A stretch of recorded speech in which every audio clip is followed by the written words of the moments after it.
As people get closer to retirement, one of the biggest decisions that they face is when to start drawing Social Security. Getting the timing right is key since it shapes your monthly income for the rest of your life and plays a major role in how comfortable your retirement will be over time. Some people are better off starting earlier, especially if they need the income to avoid depleting their savings, while others are better off waiting, since delaying increases the benefit for the rest of their life. The key is understanding how the system works and how claiming age fits into your broader retirement timeline and financial plan.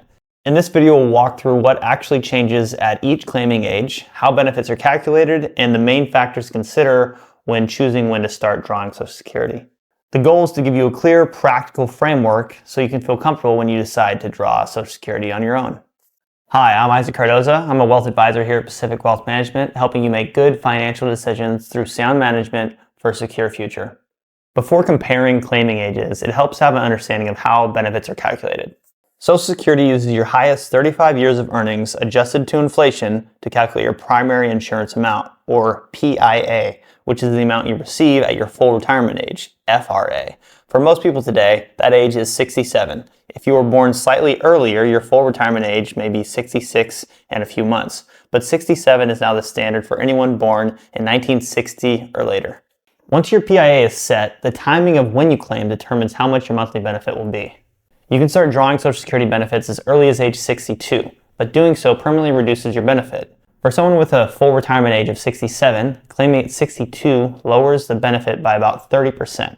People choose 62 for a variety of reasons. Some need the income to cover expenses right away, like living expenses, and some have health concerns that shorten their retirement horizon. And others simply want the greater flexibility of drawing the income stream now. But as we discussed, there is a downside to that by reducing the benefit permanently for the remainder of your life. If on the other hand you wait until your full retirement age, you'll get 100% of your PIA, your primary insurance amount. For many retirees, claiming at full retirement age is a good compromise, allowing them to avoid the early payment penalty or reduction without requiring them to postpone drawing Social Security until age 70.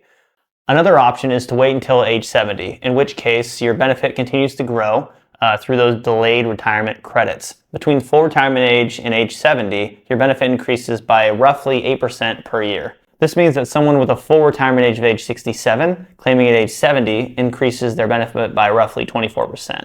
The larger monthly benefit can be especially valuable later in retirement, since Social Security is adjusted for inflation and also guaranteed for life, making it one of the most stable and predictable income streams for the rest of your retirement, and a big piece of anyone's financial plan. Timing for Social Security becomes even more strategic for married couples. A lower earning spouse may be eligible for a spousal benefit up to 50% of the higher earner's benefit at their full retirement age. But one of the most powerful features is the survivor benefit. When one spouse passes away, the surviving spouse receives the higher of the two monthly checks. This means that if the higher income waits until age 70, the survivor benefit will also be increased because they will be receiving that once the spouse passes away, which can help ensure long-term security for the surviving spouse. If you're thinking about claiming Social Security benefits early, before your full retirement age, and you plan to continue working, it's important to understand how the earnings test works.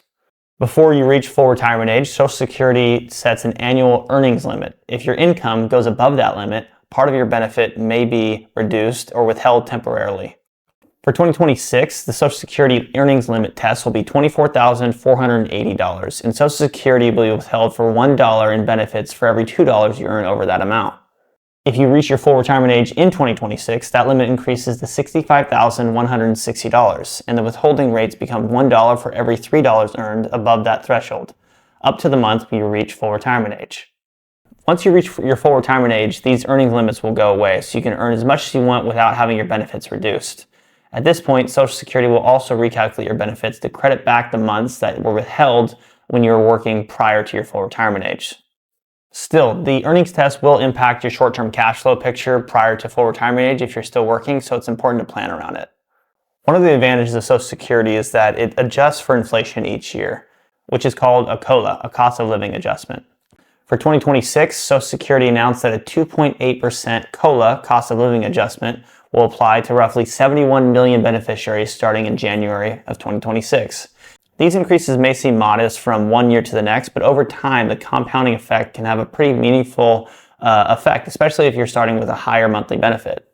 Ultimately, choosing the claiming age comes down to 3 core considerations.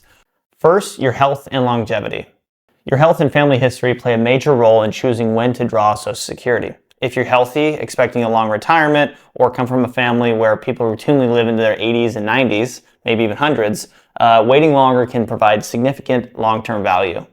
Obviously, a larger monthly benefit pays off over time, and there's typically a break-even point, in which that's kind of what we run for our clients here at Pacific Wealth Management. If you have longevity in the family, it makes sense to wait and potentially accrue a higher benefit. If you do not have a good history of longevity, then maybe taking it early, especially depending on your current health status. The idea is to match your monthly benefit and your claiming age with how you expect your retirement to actually play out. Obviously, no one has a crystal ball, but understanding what your current health picture looks like and the longevity of your family has a big impact. Second, think about the role Social Security plays in your overall cash flow picture. Some people rely on Social Security as their primary income source in retirement, which naturally pushes them towards claiming earlier. Others use it as one piece of a broader picture. So if you're already having reliable income streams from savings, investments, maybe some rental income, you can kind of wait for that benefit to grow. But if claiming earlier helps you avoid drawing down other assets from your savings account, your emergency funds, and reduces that overall financial stress, drawing sooner might be the move. Not necessarily before your full retirement age, but maybe at full retirement age and not waiting for those delayed credits. Third, your marital situation. For married couples, the timing decision affects both partners. The higher income earner often shapes the long-term financial security of the household. And because of that, it's really important to time that correctly. If something were to happen to him, obviously the spouse is going to get that survivor benefit, but it's also important to plan around that because you have what is called a spousal benefit, whether it's going to be based off that spouse's record or half of the breadwinner's record. This can be especially important if one spouse is younger and expected to live longer. Coordinating the timing between both spouses often creates a more stable long-term financial plan for our clients. Overall, there isn't just a single universal best age to claim Social Security. The right choice is one that fits in your broader retirement plan and supports your long-term goals. At Pacific Wealth Management, we believe that universal truths are rare when it comes to financial planning, and not everyone's the same. So that's why we really try to build it into and incorporate it into their broad financial plan, their tax picture, and what that looks like from a cash flow point of view and how that's going to impact their investments and their portfolio value over time. And we really look at it by a case-by-case basis. I'm Isaac Cardoza. I'm a wealth advisor here at Pacific Wealth Management. Thanks for taking the time to watch this video on Social Security. If you're interested in seeing how we help our clients make this decision and how it impacts their broader financial goals, please reach out to us at www.pacwealth.com. Thanks.